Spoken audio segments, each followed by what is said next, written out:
In this video, I'm going to show you how to draw an isosceles triangle where the base is considered 2 units and the two sides that are equal 3 units. Then afterwards, I'm going to calculate the area of my shape.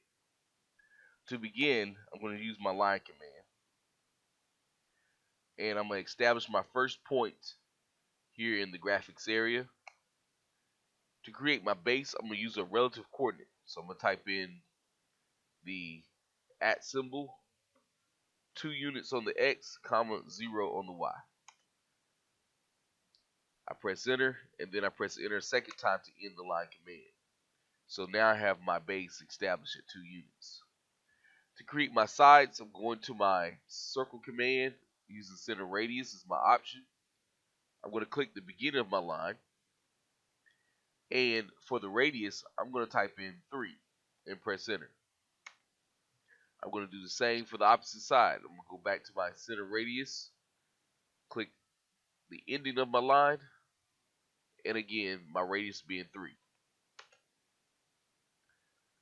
Next, I'm going back to my line command to start at the beginning of my line and go straight to the intersection where the two circles meet.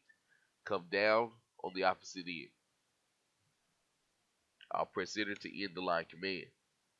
The two circles that were used to create the triangle are no longer useful, and so we can delete those.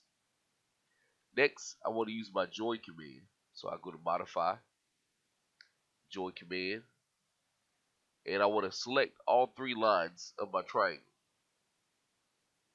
I press enter, and what it should do is make it one polyline shape. To verify that my drawing is correct, I want to use my line dimension command and click the top point to the bottom corner, and as you can see, I have a units of 3. Again, to verify on the opposite side, 3.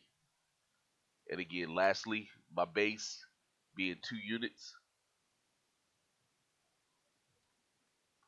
Now that the verification is successful, I want to now calculate the area of my shape. I will select the triangle. I'm going to right click and go to properties. Here in the property section, my area is calculated at 2.8284. This concludes this video.